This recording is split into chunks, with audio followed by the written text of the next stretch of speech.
Just to tell me how to move the screen by this one. By the, okay, regular like that. Okay, so let's start. Hmm? So electrophoresis, um, um, the basic I know all of you know quite well, um, and particularly for R1, um, this will be necessary. Those who have come to Ibn Sina, they have already presented and they know very well.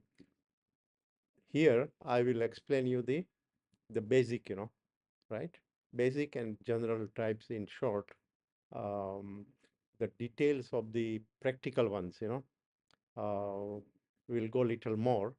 And later on, when you come to Ibn Sina, we'll have more discussion on specific presentations and appearance, right?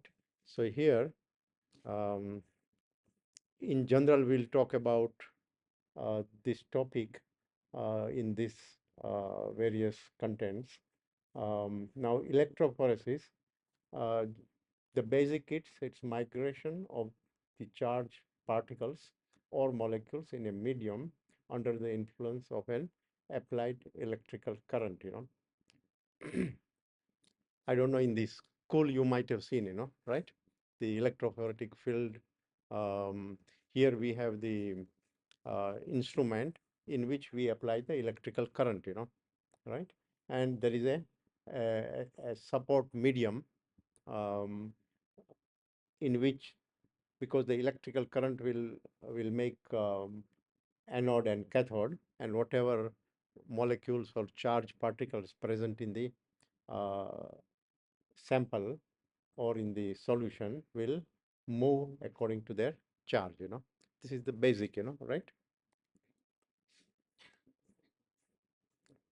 Now here many important biological molecules such as amino acids, peptides, proteins, nucleotides, nucleic acids, they possess ionizable groups, and therefore at any given pH they exist in a solution as electrically charged, either as cations or anions.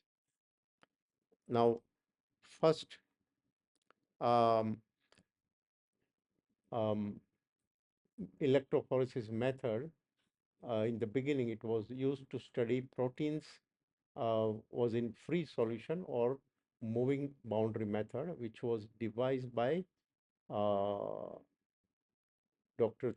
Tiselius in 1937. So he's considered father of electrophoresis. He was a Swedish scientist. Um, um, then after that, throughout many years, in 1939, zone electrophoresis was developed. Then 1950, agar gel electrophoresis started. 1959, acrylamide gel, then SDS, then agarose gel in 1979, uh, and in 1983, capillary electrophoresis. Only in this list, this history I took from literature, but somewhere they have missed the paper and cellulose acetate electrophoresis. Because when I started my career, we used to do electrophoresis on paper, and cellulose acetate, right? I used to do that, which was in somewhere 1977, 78, and then uh, very quickly by say 1979, 80, we shifted to agarose gel electrophoresis. Now, the basic uh, principle is electrical current is applied across the field so that one end has a positive charge and other end has a negative charge. Molecules migrate towards opposite charge. Now, migration of charge particle based on the charge they carry and the pH of the medium. So positive ions, which are called cations, they move towards cathode, and negative ions, anions, they move towards anode. The another term is an ampolyte. Ampolyte, previously they were calling zwitter ion, but now the word ampolite is used, is a molecule that is either positively or negatively charged depending on the pH of the medium. In acidic medium, acidic, then the isoelectric point of the molecule, ampolite, become positively charged and migrate toward cathode. Then in more alkaline solution, ampolites become negatively charged and migrate towards anode. Now, what is the isoelectric point? Isoelectric point is the of a molecule is the pH at which this molecule will not have any charge, so it will not move an electrical field. So these are the terms you will see frequently in our in electrophoresis topic. Now there are so many factors which affect the rate of migration of ions in an electrophoretic system. These are the factors. You must remember all these factors. Net charge of the molecule, size and shape of the molecule, strength of the electrical field. Strength depends on the how much voltage we apply, how much voltage. We have different electrophoresis. One is the general electrophoresis, which we do for serum, urine samples. For that, the voltage is low, right? Usual voltage. But some CSF electrophoresis, which is called isoelectric focusing, in which the electric current is more stronger. And finally, in the capillary one, the voltage is very high, right? So depending on that voltage, the strength of electrical field is decided. And according to the strength, the movement of particle, the speed depends. Then the property of the support medium, viscosity, which can be a liquid, paper, cellulose state, agarose gel, depending on that support medium property. Ionic strength of the buffer, temperature, which is determined by the power supply, and two other electro and osmosis and weak flow. Now, out of this, we will understand little more about electro and osmosis. Before that, this is a small formula which applies in electrophoresis. Now, electrophoretic mobility uh, depends on the net charge of the ion, which is Q, ionic radius of the solute, which is R, and viscosity of the buffer in which migration is occurring. So these are the basic um, uh, factors which affect. So this formula is there. Basically, it says that the electrophoretic mobility is directly proportional to the net charge of the particle and inversely proportional to the size of the molecule and viscosity of the electrophoretic electrophoresis medium. So size and uh, weight of the particle is important, as well as viscosity of the medium. Electro and osmosis. What happens that in a support medium, say as for example gel, when they get in contact with water, uh, that will be negatively charged, which is caused by absorption of hydroxyl ion.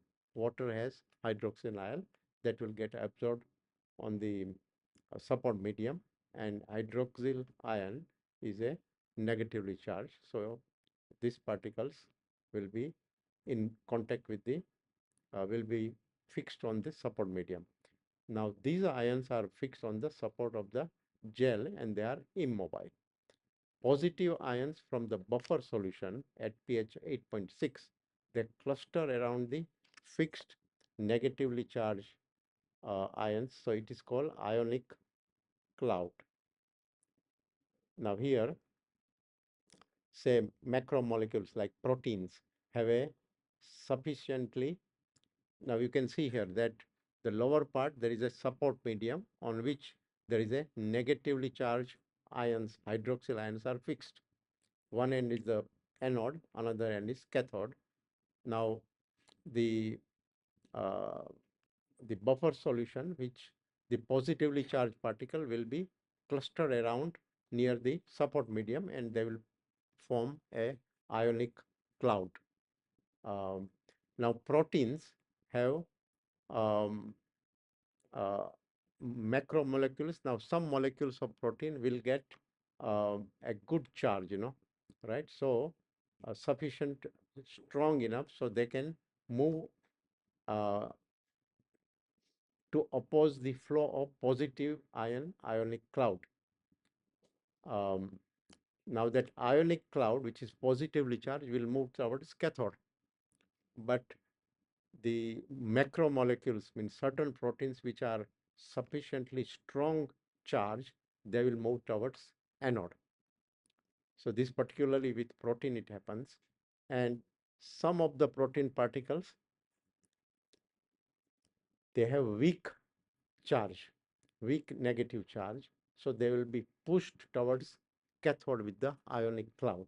So proteins in general, they will move towards anode as well as towards the cathode in a, a support medium, which is like a gel or cellulose acetate. They will move on the both the side, right? So what we do here in say gel electrophoresis, we apply sample somewhere in the on the middle, just little, where the ionic cloud is there, where the arrow is there, upper arrow. So there we apply the sample, patient sample, we apply at that point.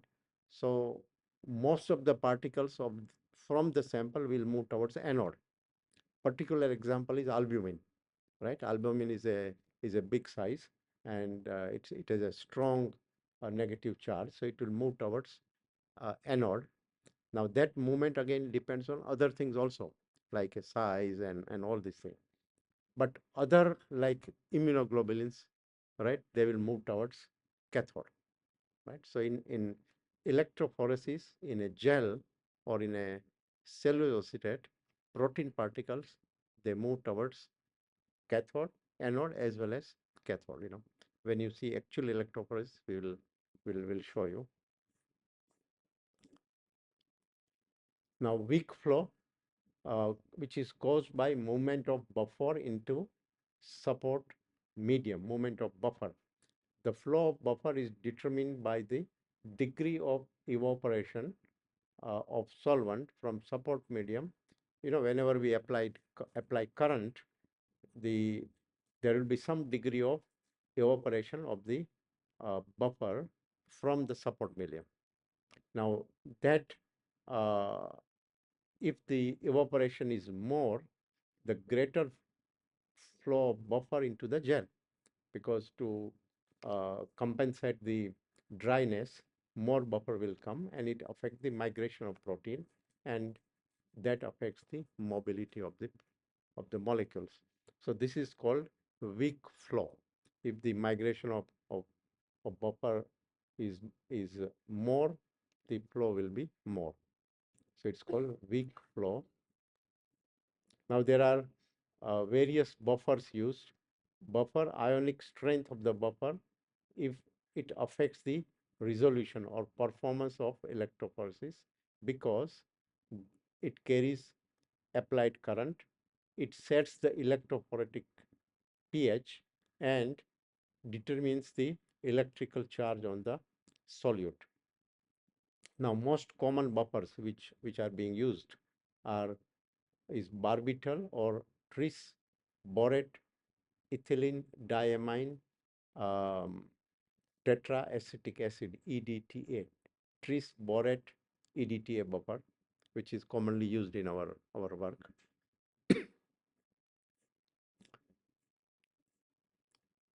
So buffer, then support medium. Now support medium provides a matrix in which protein separation takes place. There are various types of support medium, um, um, which are insoluble gel or membrane. like cellulose acetate, starch gel, agarose gel, and polyacrylamide gel. These are the solid support medium, but in capillary electrophoresis, there is no solid support, but only a solution. Support medium is a solution. So these are the support medium. Now, based on that, there are the types of electrophoresis are described different ways in different literature. Um, this is one way which uh, which can be classified is zone electrophoresis and moving boundary electrophoresis. Zone uh, in which there is a support medium like paper electrophoresis, gel, cellulose state, isoelectric focusing, immunoelectrophoresis, and in moving boundary, which are capillary and isotachophoresis. We'll see slide more detail later.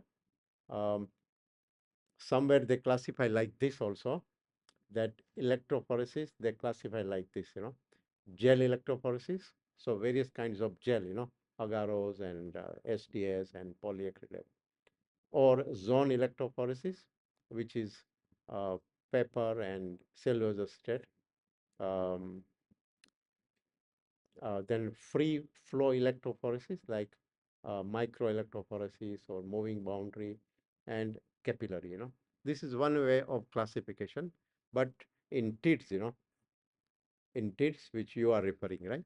This is the classification given, I prefer this classification because this is more simple, right? Because here also, this is not complete classification. Even gel electrophoresis is also a zone electrophoresis. Zone means the the solute particles are separated in zones, in lines, that is zone electrophoresis. Um, Capillary is also free flow electrophoresis, right? So this classification is not very good. Even this is not a complete classification. So currently, TIDS has given this classification, um, which is better, I feel. So basically, you should just know what are the various types of electrophoresis, right? Um, so these are slab gel or gel electrophoresis, disc electrophoresis, isoelectric focusing, isotachophoresis, pulse field electrophoresis, two-dimensional electrophoresis, capillary electrophoresis, then hybrid electrophoresis, and microchip electrophoresis. So these are the names. In TIDS, these are described also. The one which are in red, this we are currently using uh, in most of the laboratories, clinical laboratories, right? These are used in Kuwait also we are using. All other are either not used now or they are kept for the research and maybe for the molecular diagnostics, right? So these three we'll discuss in more detail. The slab gel or a gel electrophoresis, which is a traditional method using a rectangular gel, Um, its primary method used in clinical chemistry laboratory for separation of various classes of serum and CSF proteins, as well as DNA, RNA fragments, lipoproteins, isoenzymes, right? So in our clinical chemistry laboratory, we are using it for CSF protein, serum protein, urine protein, CSF protein, isoenzymes. Lipoprotein is not done nowadays, but before we used to do lipoprotein also. And now it is obsolete. Um, but isoenzyme electrophoresis is still done, right? Then um, starch, now in gel, starch, agarose, polyacrylamide media have been used. Advantage is it has ability to simultaneously separate several samples in one run. On one gel, we can put several samples, and it is simple, The technique is simple. So now in most widely used is the agarose gel. Um, Now currently agarose gel are coming ready-made, we have ready-made gel membrane which we are using. But previously, we used to prepare the agarose gel. It was coming in a liquid vials, and from that solution was added, and then we were spreading on the uh, um, device, so which will make it a membrane. But now ready-made gels are coming. Uh, Now the advantage of agarose gel um, is the pore size, uh, which are large enough, so all proteins can pass through without obstruction, and separation is based on based only uh, on the charge to mass ratio of the protein. Agarose gel electrophoresis separation, it is most routine serum application requires electrophoresis time about 20 to 30 minutes. Advantages, the protein affinity to the gel is lower. It gives very clear background because after doing electrophoresis, we have to do the quantification. For that, we put the gel in a densitometer, and if the gel is clear, then the quantitation is better.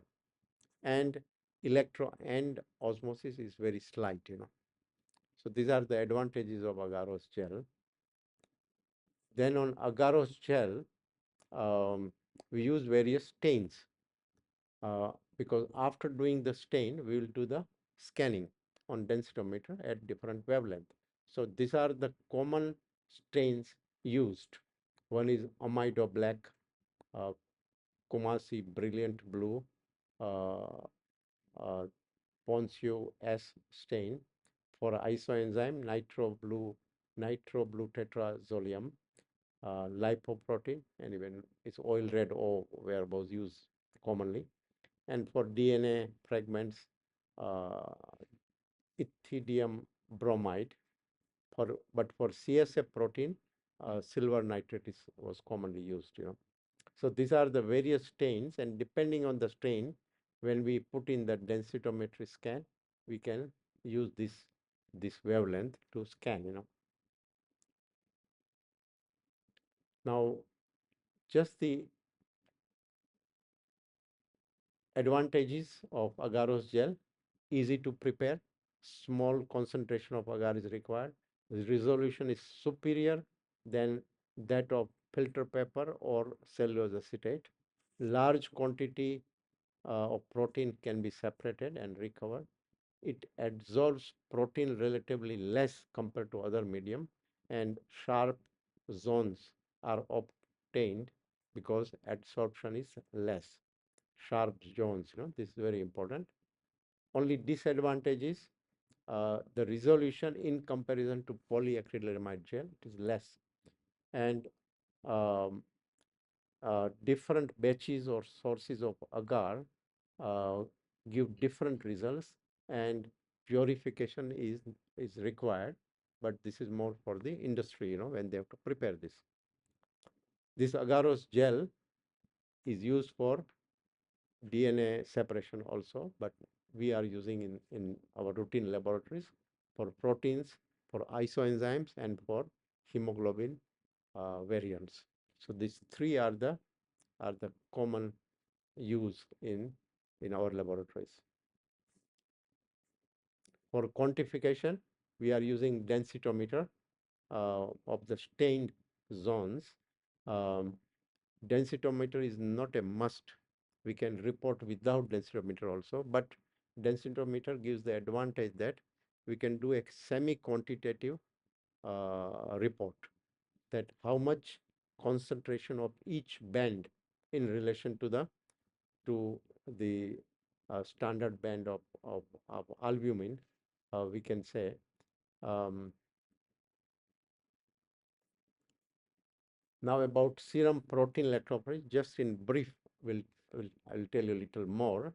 Um, it's a easy to perform screening procedure to detect various protein abnormalities, um, especially to differentiate or to diagnose monoclonal and polyclonal gammopathies.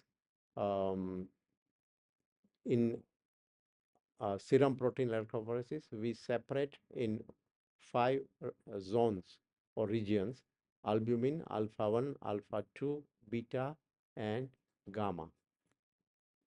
Now, these are the uh, in the electrophoretic field, you can say albumin is on the top, right, which moves towards the anode.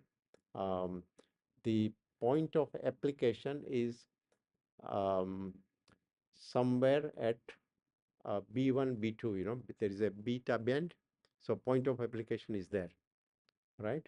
So from that towards anode, most of the other bands like alpha 1, alpha 2, albumin will move. Uh, and gamma will move towards uh, cathode, right? So there is a bidirectional movement. This is very important to understand and remember. In protein electrophoresis, there is a bidirectional movement. So the A is a normal appearance. This is normal appearance. Typical normal appearance is A, while B, you can see there is one dense band in gamma region, which we call a, a monoclonal band. So this is the gel appearance, and here C and D shows the scan. When we do the scanning on by densitometer, it will show a bands like this: albumin bands, alpha 1, alpha 2, beta 1, beta 2. Beta 1, beta 2 are not always separated, uh, um, and gamma. So depending on this quantity and the appearance, we can say that this is a monoclonal band or this is a polyclonal band. We can say this is the uh, on, if you see here on this side, on right side, the scan shows various bands. First one is albumin. Now the bands of alpha 1, alpha 2, beta, and gamma, they contain various proteins. Proteins are made up of so much different proteins, right? Protein molecule. Now, say alpha 1 antitrypsin, uh, thyroxine binding globulin, transcortin. These proteins will move in alpha 1 region, mainly alpha 1 antitrypsin. Okay. Then alpha 2 will have haptoglobin, ceruloplasmin, and alpha 2 macroglobulin. These proteins will move in alpha 2. In beta region, transferrin and beta lipoprotein will move, while in gamma region, all the five immunoglobulins, IgG, IgA, IgM, IgT, IgE, plus free light chains will also move in gamma region mainly. Sometimes they also move to the region of alpha 2 and beta also, right? But in general, uh, mostly they will move in these areas. Uh, so um, whenever there are bands in different area, we have to differentiate from each other that these bands are due to what. So this is important to remember, that which proteins will move in which area. On the left side, um, the gel shows immunofixation electrophoresis. Now what we do, that first we do a general electrophoresis, a general protein electrophoresis, which will show us the bands which are there on the extreme left, or here, it will show the band. But if there is a monoclonal band present, then we have to identify that this monoclonal band is what type of monoclonal band. For that, we do immunofixation electrophoresis, in which we are using antiserum against the heavy chain of IgG, IgA, IgM, kappa, and lambda light chain. So these five antiserum we are using, and because these are the commonest: IgG, IgA, IgM. Other two heavy chains are remaining, IgD and E, because these are very rare, so they are not put in the routine gel. So here Depending on the type of monoclonal band, we will see a band, particularly in this band, in this patient, there was no monoclonal band, so we don't see any band. Otherwise, we will see a band of heavy chain, we will see a band of light chain. Now, this is just for R1 people, just to see, but later on, we'll go into more detail when you come to the laboratory, to practice, right? There are a lot of things, not more than this, right? But this is just the basic, okay? So here, just describing various uh, diagnoses which can be made, like the first one is normal serum. Then on right side, it's a hypoalbuminemia, albumin band is low. Then the third one is nephrotic syndrome. Nephrotic syndrome, this patient will have low albumin, hypoalbuminemia. Patient will have high immunoglobulin and high alpha 2 macroglobulin. So high alpha 2, high gamma, and low albumin is a typical pattern of nephrotic syndrome. Then multiple myeloma patient will have a strong monoclonal band. Then alpha 1 antitrypsin, alpha 1 band will be low, and polyclonal gammopathy means gamma band will be raised, but it will be diffuse. It will not be sharp, it will be diffuse. So these are the main common pattern, Um, Currently, we are using electrophoresis mainly for diagnosis of multiple myeloma, right? Other types are not used at present. They were used before. Why not use? Because now we have the machines or facility to identify alpha 1 macroglobulin, alpha 1 antitrypsin. We can quantitate by different methods. So we don't depend on electrophoresis. Okay. So electrophoresis is not indicated or not required currently for other disease other than multiple myeloma. But when you are looking at the electrophoresis, if you see such pattern, you can report, that the pattern is suggestive of alpha 1 antitrypsin deficiency or polyclonal gammopathy or nephrotic syndrome, right? So these are the common um, appearance. So immunofixation, as I told you, this one, immunofixation here, this immunofixation.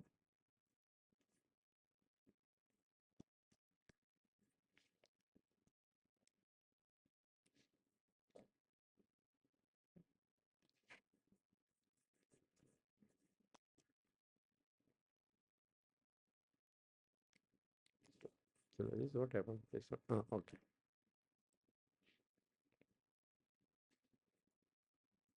Okay. Okay. So this is just to say a little more about immunofixation electrophoresis. Um, it is to identify the band of monoclonal band.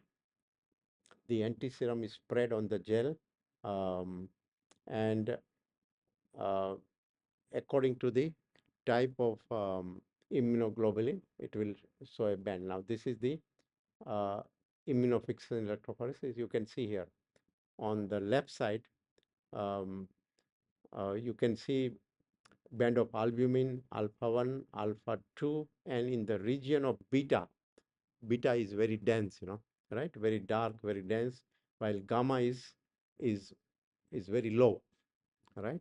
So this is suggestive of presence of a, a monoclonal band in beta region, right? Now, when we do immunofixation, it shows that there is a band of IgG lambda, right? You can see a band of IgG heavy chain and lambda light chain. So this is IgG lambda type of monoclonal protein.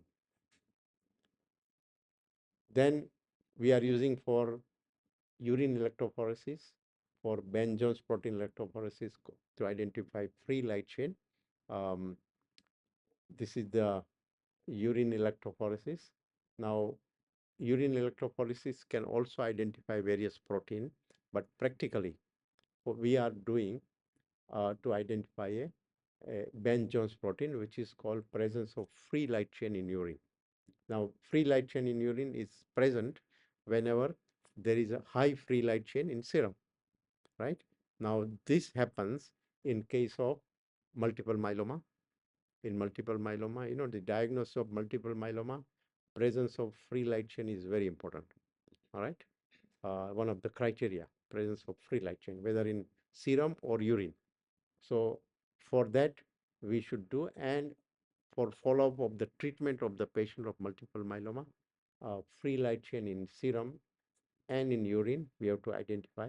In urine, we can identify by urine electrophoresis, which is called Ben-Jones protein.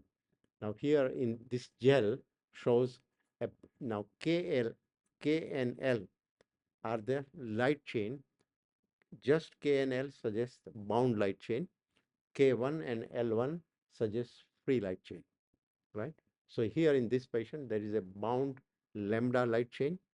Light chains are two types, kappa and lambda. So this is a bound lambda light chain, and there is a free light chain also. You can say Ben-Jones protein positive only if free light chain is present, right? If only bound one is present, you say no, it's not present, not positive. Free must be present, right? Um, Basically, you know that the light chains are bound to heavy chain, right? Whenever there is a production of light chain in excess, which can happen in malignancy, in multiple myeloma, light chain production will be too much. So the excess light chain will remain free in serum, and then it will be excreted in urine. So whenever we see free light chain, that is suggestive of a malignant multiple myeloma. So this is important. Then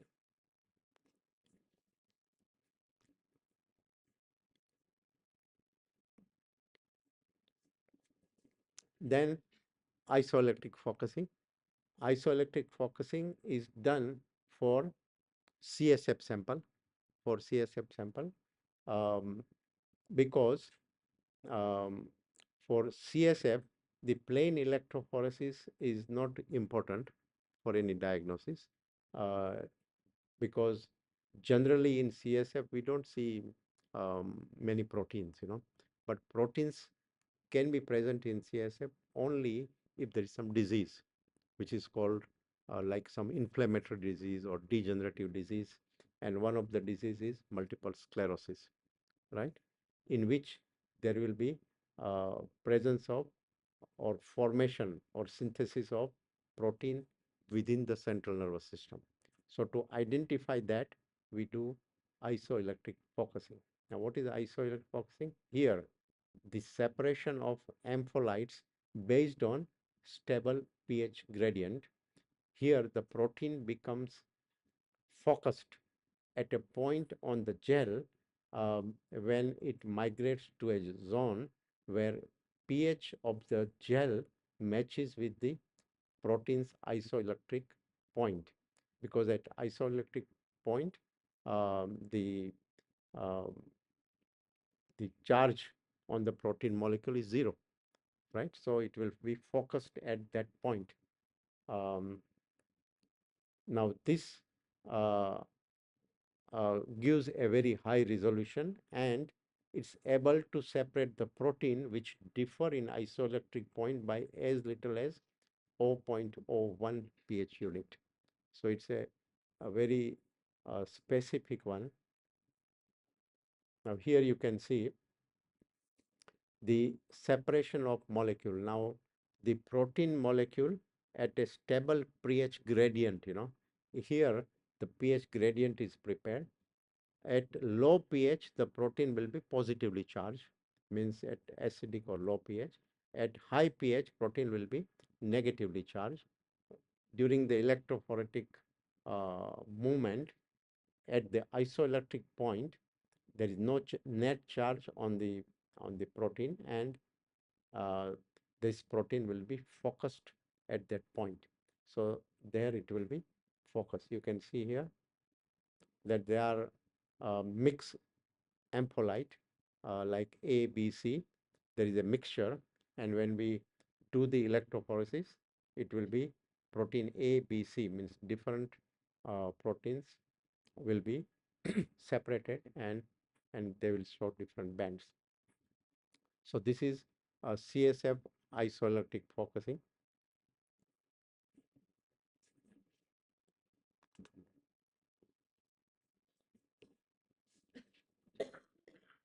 I'm not much used to laptop, you know. Yeah. Okay. So here, this gel shows um, uh, CSF isoelectric focusing. Here, the special gel is used, special technique is used. When you come to Ibn Sina, we will show you this technique. Um, what voltage is used, what type of gel is used, everything is different, you know, right? So here, the um, uh, suppose we there are different immunoglobulins will be produced in central nervous system in certain diseases, particularly in multiple sclerosis, which is a degenerative disease. So this protein, in this method, we identify IgG because IgG is of higher concentration, and this IgG will be separated in different bands, you know, throughout the, you can say it's not very clear here, but the bands are quite clear. I can see here more clear, you know, right here, can't see. So what we do, CSF and serum, we do at the same time, because if the bands are absent in serum and present in CSF, we can say that there is a production of immunoglobulin within central nervous system, right? So that is called a positive for multiple sclerosis. So this isolated focusing technique is very useful for diagnosis of multiple sclerosis, because in 95% of patients of multiple sclerosis, this is uh, a positive. And this is one of the criteria for diagnosis of multiple sclerosis, right? You know, multiple sclerosis is a disease, you know, right? Um, when you go to the clinic, you can try to understand more that what happens in that disease. It's a very serious disease. Um, the treatment is also not very easy. Um, so the diagnosis is important to know and to differentiate this disease from other types. The other one is capillary electrophoresis. Now, capillary electrophoresis, though it was started before maybe 15, 20 years also, um, but slowly the technique is becoming more refined, you know, or better, right? So now the technique is much better. Um, at present, um, capillary electrophoresis, we are just starting in Kuwait, you know, just starting, you know. In our lab, we are now ready to start, you know, right? Um, Still, we are not doing as a routine, but in many other countries, they are done as a routine, you know, because capillary electrophoresis is used for protein electrophoresis, and uh, the advantage is it's a newer technique, but it can be automated, right? So you can run many samples. Suppose if there is a daily load of 100 sample on capillary, you can run easily, you know, right? But in Kuwait, because the workload is not that much, say maximum workload is a 10 sample a day, you know, maximum. That's in our lab, you know. Other labs may have 1 or 2 sample only. So that's why we never felt that there is a need of capillary electrophoresis. But um, because the technique has improved now and it has some advantages, so we are going to start this. So the capillary electrophoresis was started in 1980. In that, the separation is done in a narrow diameter, narrow bore capillary, which is internal diameter is 50 micrometer and external diameter is 300 micrometer.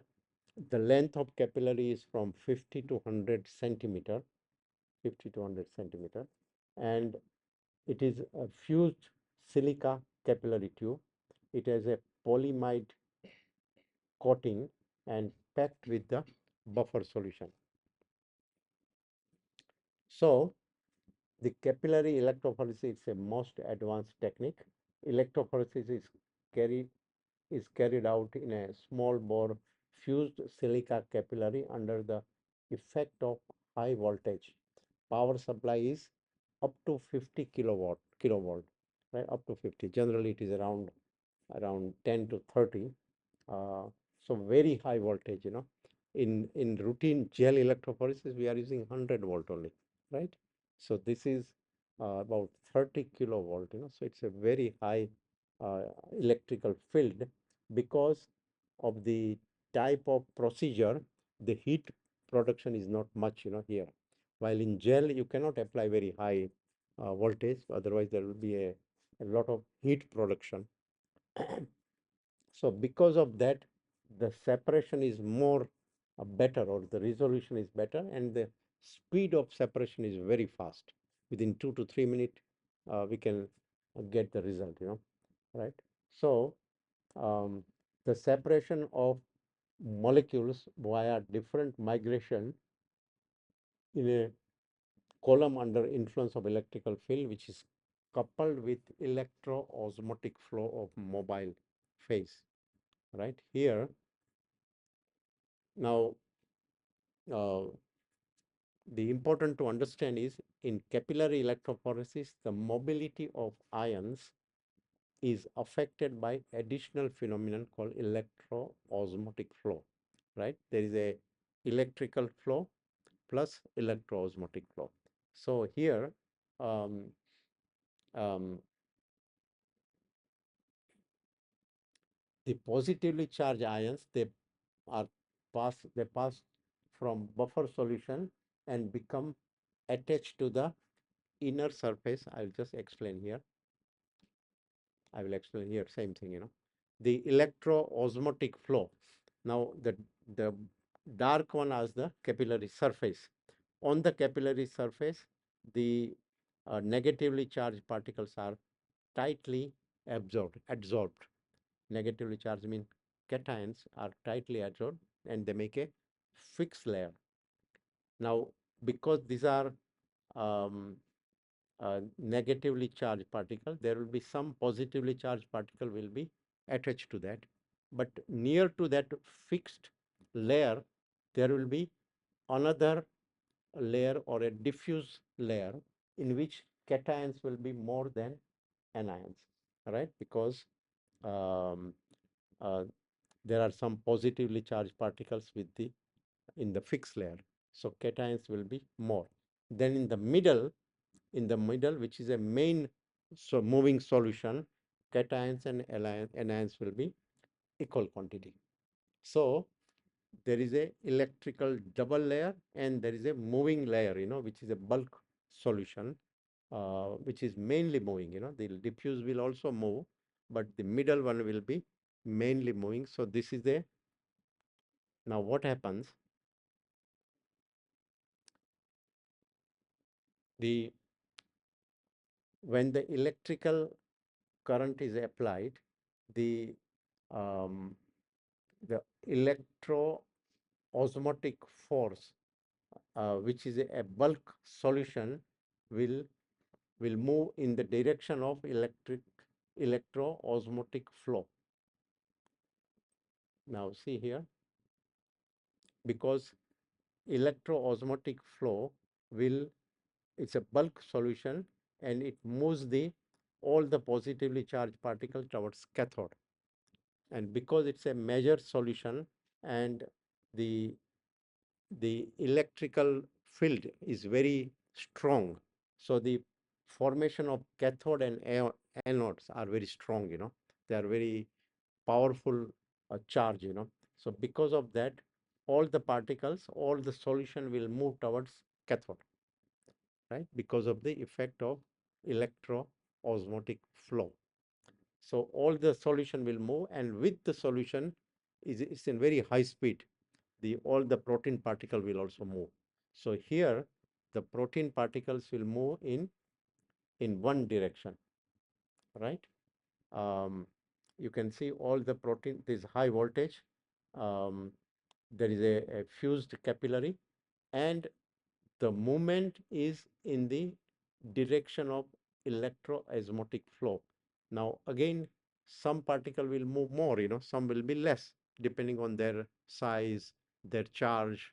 There will be some effect, but the majority will move towards but everything in one direction, because here we start, the sample we are putting in that left side inlet, right? There the sample is kept. So all the sample will move towards the detector. That detector is the dark one. All the sample will move, and it will give a various band, like that. So,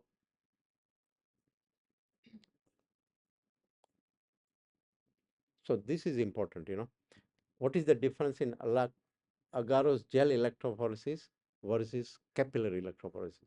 In agarose gel electrophoresis, as I told you, the movement is bidirectional, right? We apply the sample in the middle. So most of the sample will move towards the anode. Some sample like immunoglobulin will move towards cathode, right? Both the direction. While in capillary, the movement is unidirectional. All the particles will move towards cathode, but in various speeds. Some will be less, some will be more, because of the electroosmotic force, and because we are applying sample in the beginning. In the capillary electrophoresis, when you come to Ibn Sina, I will show you the machine, that the sample is kept in the top of the capillary. In the beginning of when the capillary starts, the sample is kept, right? So no sample is kept in the middle, right? So sample will move in one direction. So here the direction is one. So that is a basic difference between capillary electrophoresis and gel electrophoresis. All right. So the advantage of capillary electrophoresis is the um, the formation of heat, which is more in gel electrophoresis, is not there in capillary because of the uh, type of the procedure and liquid cooling. There is a cooling around the narrow bore capillary. The separation efficiency is very high, resolution is very good, and sample size is very low. Just few microliter of sample can be injected, and in a nanoliter range. The separation time is just in 2 or 3 minutes. While in gel it is about 30 minutes. Right? um, this can be fully automated. The result, starting from sample injection to result, everything is fully automated, while the routine gel electrophoresis is mostly manual. um, it is more sensitive in detecting both heavy and light chain, and uh, certain point of application problem uh, will be solved. As I explained you this, in gel electrophoresis, what problem we are facing? That because we are applying sample in the middle, so many times some samples are very viscous. They call it a precipitate, like a cryoglobulins or the precipitate, immunoprecipitate in the samples are more. So at the point of application, some protein particles will be stuck there, they will not move, right? And they will produce a band. So sometimes we can identify that this band is a artifact, right? But sometimes our monoclonal band also will migrate in the same place, right? So sometimes we can miss, the monoclonal band. So whenever there is a doubt, we'll have to do immunofixation electrophoresis. So in gel electrophoresis, that point of application band is creating problem in interpretation. While in capillary, this will not happen. This particularly, when you come and see the gel with us, you will understand better. So don't worry if you don't understand now. Okay. So there are various type of capillary electrophoresis like zone, gel, uh, capillary isoelectric focusing, um, micellar electrokinetic chromatography, capillary iso. These are all types, but the common one is the one which is used for protein separation. Now we will just see the common problem in in gel electrophoresis. Common problems, which you should remember, right? The many times, if the applicator is dirty, then we can see that um, uh, the bend is not continuous. There is uneven absorption of the sample by the sample comb. The sample is applied by a comb, or a applicator. Um, so there is that application may not be smooth or even, and there may be some air bubble in the sample which can give some discontinuous band. Then unequal migration rate. Sometimes electrode is dirty, which can cause uneven migration. uh, Gel is not uh, enough evenly wet, or the wicks which are uh, together with the gel and buffer, that can also cause uneven wetting. The protein zones may not be smooth, it can be distorted, um, um, because there is a blotting technique. In the technique we are using some blotting. So that will cause distorted protein zone. uh, Sometimes there is excessive drying of electrophoretic medium, um, which can cause distorted zones. Sometimes we find unusual bands like hemolysis band, or a band of fibrinogen. This we find here. Then there are some atypical bands are also present. Um, Suppose if the sample is denatured, due to some, if the sample is kept too long in a laboratory, in a refrigerator, then protein will be denatured, and they can give atypical band. Uh, if the sampling is too much or too less, then also result will be affected. And run time, um, sometimes if the electrical current is not proper, then it will affect the run time. Similarly, in immunofixation, because there is an antigen antibody reaction. So if the antigen is excess, means the immunoglobulin is high concentration, there is a antigen excess phenomenon, in which the will not see the band properly, and it will give a wrong diagnosis, or there will be some cross reaction of IgA and IgM reagent with other serum protein like fibrinogen, C3, C4, transferrin, and it will give abnormal band. Plasma sample will have fibrinogen, and it will give a false positive band. So these are the common problems which we encounter in gel electrophoresis, right? This is important, you should remember, but when you come to the laboratory, we'll show you this type of abnormalities, right? Now, other than this, these are polyacrylamide, isotechophosphamide. I will not go into detail. They are given in TIDS. No need to remember, okay? But just to, you should have some idea that there are, these names are there, right? But practically, because these are not done in a routine laboratory, so no need to remember, just to know that there is something like this, okay? So I'll not go into detail because it will take too much time, okay? So that's all. Any question you can ask now, or don't worry if you don't understand, right? When you come to our laboratory, there is enough time. I will take into detail, Yeah, yeah, it's a very broad, it's a big topic,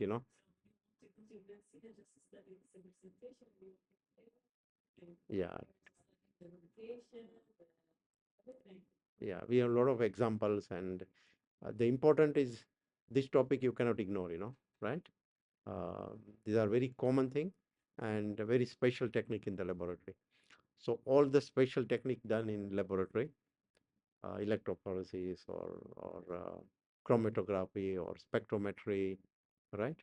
These are uh, important for the exam point of view also, right? So you must remember, you cannot ignore this, all right? So thank you very much, and we can go to next topic.